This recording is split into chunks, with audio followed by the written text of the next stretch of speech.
இறைவார்த்தை கேட்டு இதயத்தில் ஏற்று என்னாலும் வாழ்ந்து என்றும் பறைசாற்று இறைவார்த்தை கேட்டு.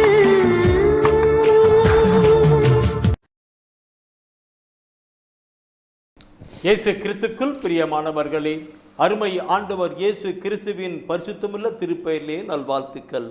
த வாய்ஸ் ஆஃப் காட், தெய்வத்தின் குரல் வழி நமக்கு ஆசீர்வாதத்தின் குரல் வழியாய் கடந்து வருகிறது. தூய ஆவியானவர் தானே தெய்வீக திருவிழியத்திலிருந்து வசன வார்த்தைகளை எடுத்து நமக்கு காண்பித்து செயல்படுத்துகிறார். இதனாலும் அவர் தருகின்ற வார்த்தையை நாம் கேட்க கடந்து வரலாம். தூய ஆவியானவர் துணை புரிவாராக. ஏசியா புத்தகத்திலே 10ஆம் அதிகாரம் 27வது தெய்வீக திருவசனத்தை தூய ஆவியானவர் காண்பிக்கிறார். ஏசியா புத்தகம் 10ஆம் அதிகாரம் 27வது தெய்வீக திருவசனத்தை தூய ஆவியானவர் காண்பிக்கிறார். அந்நாளில் நீங்கள் கொழுமை அடைவீர்கள், உங்கள் தோள் மேல் அவன் வைத்த சுமை அகற்றப்படும், உங்கள் கழுத்தில் உள்ள அவனது நுகத்தடி உடைத்தெறியப்படும். இந்த வார்த்தையை சிந்திக்கிற பொழுதே உள்ளத்திலே ஒரு அக்களிப்பு உண்டாகும். பிரியமானவர்களே, ஏசியா இறைவாக்கினர் சொல்லுகிறார். என்ன சொல்லுகிறார்? அந்நாளில் நீங்கள் சொல்லுகிறார். அந்த நாள் தான் ஆண்டவராய் இயேசு கிறிஸ்து விண்ணகம் விட்டு மண்ணகம் வந்ததும், நமக்காக கல்வாரி பாடுகள் பட்டு ரத்தம் சிந்தி உயிரை கொடுத்ததும், மரித்து விட்டு வாழ்ந்து கொண்டிருக்கிற காரியங்கள் அந்நாள் தான். ஏசியா இறைவாக்கினா அப்போ சொன்னார்.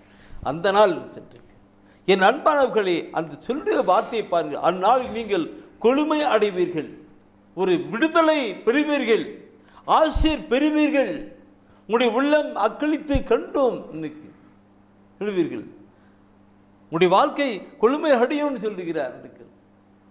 நாம் கிறிஸ்துக்குள் வாழ்ந்து ஆண்டவரை அனுபவிக்கின்ற அனுபவத்தை நீங்கள் பெறுவீர்கள் சொல்லுகின்றார்.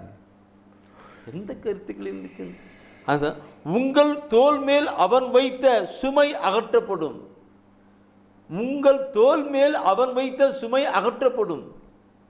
பிசாசானவன் நமக்கு வைத்த பாவத்தின் சுமை 1 தெசலோனிக்கே பார்க்கிற பொழுது அவர் நம்முடைய பாவங்களை எல்லாம் கல்வாரி மலையிலே எடுத்து சென்று நமக்கு விடுதலை கொடுத்தார். பாவத்தின் சுமை, அந்த பாவத்தின் சுமை அவர் உங்கள் மேல் தோள் மேல் அவன் வைத்த சுமை, பாவத்தின் சுமை அப்படி வச்சுட்டு அந்த பாவத்துக்கு விமோசனம் இல்லாத நிலையில் அப்படியே போயிட்டுருக்கு. பழைய ஏற்பாட்டில் பார்ப்பீங்களா என்றால், ஒரு பாவம் செஞ்சனாக்க பாவத்துக்கு பரிகாரம் ஆட்டை பிடிச்சி போடுன்னு, பாவத்துக்கு ஒரு பாவத்துக்கு ஒரு அடிமைனாக்க நிறைய பாவத்தை பிசாசாசான கொண்டு வந்து செயல்பட்டு அடிமைப்படுத்தி விட்டான். அப்போ அதிலிருந்து விடுதலை பெறுவதற்கு, அந்த இதிலிருந்து விடுதலை பெறுவதுதான் அருமை ஆண்டவர் இயேசு கிறிஸ்து இந்த மண்ணுலகம் வந்தார். தேவ ஆட்டுக்குட்டியாய் கடந்து வந்தார். அவர் தானே பாவ பரிகார பலியாக கடந்து போனார். பார்க்கணும். அடுத்தது நான் பார்க்கும் பொழுது, உங்கள் கழுத்தில் உள்ள அவனது நுகத்தடி உடைந்து எரியப்படும். அவனது யாரது? சாத்தான் வைத்திருக்கிற நுகத்தடி உடைத்து எரியப்படும். அந்த தொழிற்பாக்கிற பொழுது அவன் வைத்த சுமை என்று இங்கே நுகத்தடி என்று பார்க்கும்போது கிராமத்து மக்களுக்கு தெரியும். அந்த காலத்தில் இப்போலாம் கிடையாது. காலத்தில் பார்க்கும் பொழுது மாடு கட்டிட்டு ஏறு ஓட்டுவாங்க. மாடு விட்டு நுகத்தடி வச்சுட்டு போவாங்க. அந்த மாடு இந்த புறம் போக முடியாததுக்கு அதுக்குள்ளே போயிட்டே இருக்கும். அதில் வண்டி மாட்டு வண்டி பார்த்தினாக்க அந்த மாடு வண்டி அந்த நுகத்திற்கு போட்டிருப்பாங்க, அதுக்குள்ளே போயிட்டு தான் இருக்கும். அதே போல பிசாசானவன் பாவத்திலே நம்மை அப்படியே நடத்தி அவனுடைய துன்பத்தை கருந்து போயிட்டு இருந்தான். அந்த நுகத்தினை ஆண்டவர் வந்து எல்லாம் உடைத்தெறித்து விட்டார் சொல்லப்பட்டிருக்கிறது. எத்தனை விடுதலையின் ஆண்டவர் தான் நம்முடைய அருமை ஆண்டவர் இயேசு கிறிஸ்து. விடுதலையின் ஆண்டவர் தான். பிதாவாய் கடவுள் தன் ஒரே மகனை அனுப்பி எல்லா மக்களுக்கும் விடுதலை கொடுக்கும்படியாக செய்தார். இதை கேட்டுக்கொண்டிருக்கிற அன்பான சகோதரமே, நம்முடைய வாழ்க்கையிலே பாவ சுமை இருக்கும் என்றால் நமக்காக பாவ பரிகார பலியான அந்த இயேசு கிறிஸ்துவை நாம் நோக்கி பார்த்து நம் பாவத்தை ஏற்று மனம் வருந்துகிற பொழுது அது உடையப்படும். ஒருவேளை பொல்லாத பிசாசான் பலவிதமான தொலைகளை கொண்டிருப்பானான் என்று கஷ்டம் பாவநிலை கொண்டிருப்பான் என்றால் அந்த இயேசு கிறிஸ்துவை நோக்கி மன்றாடுகிற இயேசுவே என்று கூப்பிடுகிற பொழுது அந்த இயேசு வந்து அந்த நுகத்தடியை உடைத்து போடுவார்.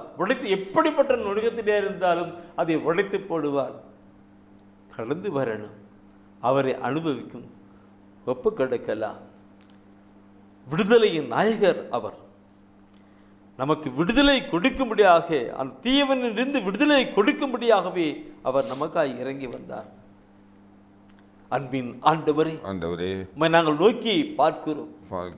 நீர் எங்களுக்காக கல்வாரி மல்லே கச்சடிப்பட்டு காயப்பட்டு ரத்தம் சிந்ததை நோக்கி பார்க்கிறோம்.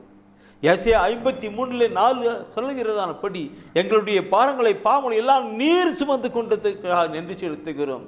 ஆண்டவரே, எங்களுடைய பொல்லாத பிசாசுடைய தலையை நசுக்கி போட்டு வெற்றி சிறந்தவரே, அந்த பிசாசுடைய இலையிலிருந்து எங்களுக்கு வெற்றியை விடுதலை கொடுத்தவரே நமக்கு நன்றி செலுத்துகிறோம். ஆண்டவரே, உம்மை நாங்கள் பார்க்கிறோம், உங்களுடைய வார்த்தைகளை விசுவசிக்கிறோம்.